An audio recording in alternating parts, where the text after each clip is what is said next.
Isa pang eroplano para sa Philippine Air Force, formal lang tinanggap ng ating bansa. Ito nga po mga idol ay karagdagang transport aircraft sa fleet ng mga C-130 ng Philippine Air Force.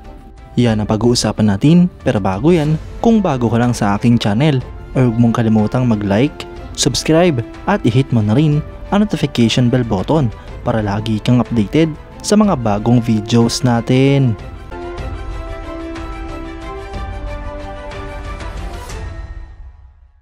Ang Philippine Air Force ay formal lang tinanggap at inindak sa serbisyo ang kakadeliver lamang na C-130H Hercules Tactical Transport Aircraft na may tail number na 5157 noong May 23, 2024 sa Brigadier General Benito E. Buen Air Base sa Mactan, Cebu. Ang eroplanong ito ay parte ng Philippine Air Force C-130H Hercules with avionics upgrade and integrated logistics support acquisition project na parte ng Horizon 2 priority projects ng Revised Armed Forces of the Philippines Modernization Program. Ito na nga po ang ikalawang eroplano na dineliver sa ilalim ng proyektong ito na partially pinondohan ng US Foreign Military Financing.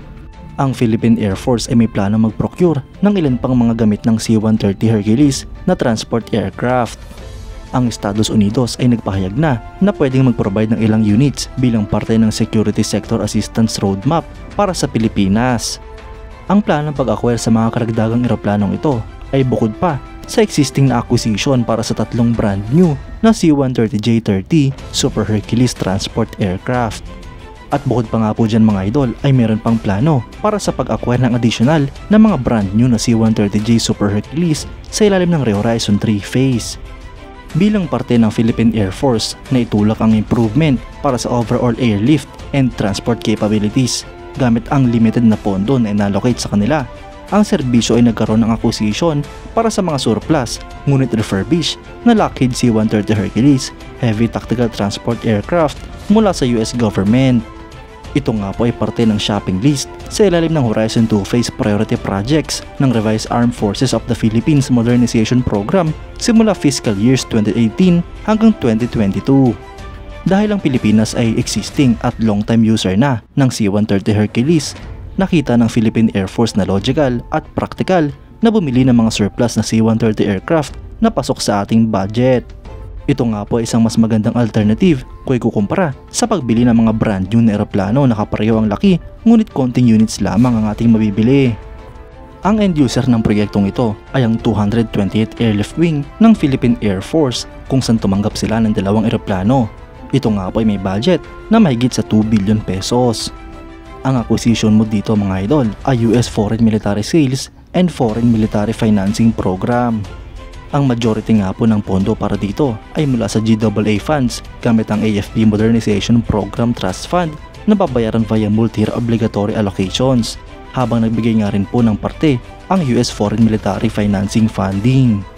Ang winning proponent nga po sa proyekto ay ang US Department of Defense, habang ang i-deliver naman sa Pilipinas ay dalawang C-130H Hercules Heavy Tactical Transport Aircraft na refurbished na at upgraded ng US designated contractor. Mga idol, maganda nga po't dagdag transport aircraft na naman ito para sa Philippine Air Force na magagamit ng ating bansa sa iba't ibang mga misyon. Ang mga ganitong klaseng eroplano ay hindi lamang napapakinabangan sa mga military operations kundi pati na rin sa humanitarian assistance, disaster response, relief operations at search and rescue. Bagamat mga surplus nga po ang mga eroplanong ito, ay matagal-tagal pa ito magsiservisyo sa Philippine Air Force dahil mga refurbished at upgraded na ang mga ito.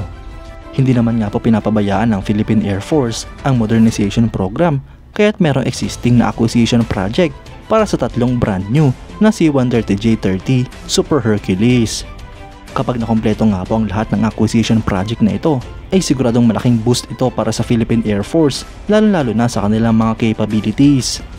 Kayo mga idol, anong masasabi nyo? Comment down below for your thoughts and opinions.